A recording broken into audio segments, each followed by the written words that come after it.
आंदोलन में थे, आप लोग भी जेल, हम लोग भी जेल, कांग्रेस के खिलाफ हम लोग लड़े थे। उस समय जसवंत बाबू जेल में नहीं थे, जो फाइनेंस मिनिस्टर हैं। थे क्या आप जेल में? हाँ, हाँ, कभी जेल नहीं, आंदोलन में जेल। तो आप तो बिना हरे फिटकिरी का कोई ना कोई पद ले ही लेते हैं, चाहे इधर हो या उधर हो, दोनों पार्टी। अब उसमें आप अकेले नहीं हैं। दिल्ली में ऐसे बुद्धिजीवी लोग हैं, बुद्धिजीवी, बुद्धि नहीं है लेकिन बुद्धि से जी रहे थे। तो खैर छोड़िए इन बातों को, ज्यादा आपको टॉर्चर करने की जरूरत नहीं। तो महोदय, मैं बताना चाहता था, ये जौहर साहब हैं, अब बैठिए। सन 77 में महोदय हम लोगों को दिल्ली समझ में आया नहीं। दिल्ली में हम लोग जब आए, राज नारायण जी, जौहर साहब, चौधरी चरण सिंह जी, हम लोग उसी परिवार के लोग हैं महोदय, चाहे मुलायम सिंह जी हो और कोई हो, या नीतीश जी उधर जो चले गए हैं। हमारे मुंह में सीधे 32 दांत है, उनके पेट में नीतीश के दांत है, जो वहां चले गए। पेट में दांत, पेट वाला दांत बड़ा खतरनाक होता है।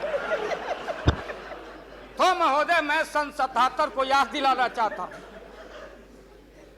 हम तो आपसे लड़ाई शुरू से लड़ रहे हैं, ये नई बात नहीं, किसी कारण से नहीं। जनता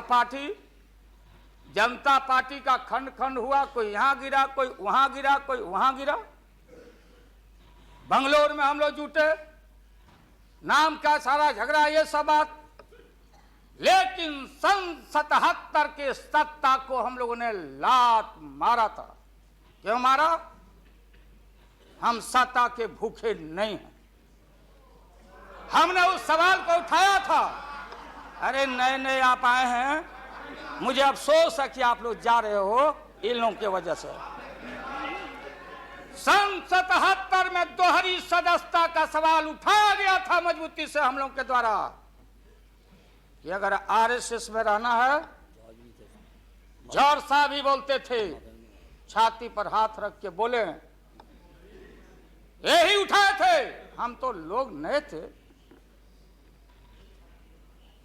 हम लोगों ने कहा था, या तो आरएसएस में रहिए या तो जनता पार्टी में रहिए, दोहरी सदस्यता नहीं चलेगा इस मुल्क में, और देश के सेकुलर कैरेक्टर और फाउंडेशन को हम लात नहीं मारेंगे।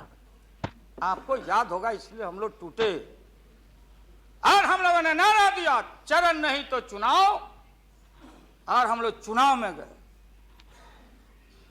गए। हमारी लड़ाई आपसे, आपने कहा अब बताइए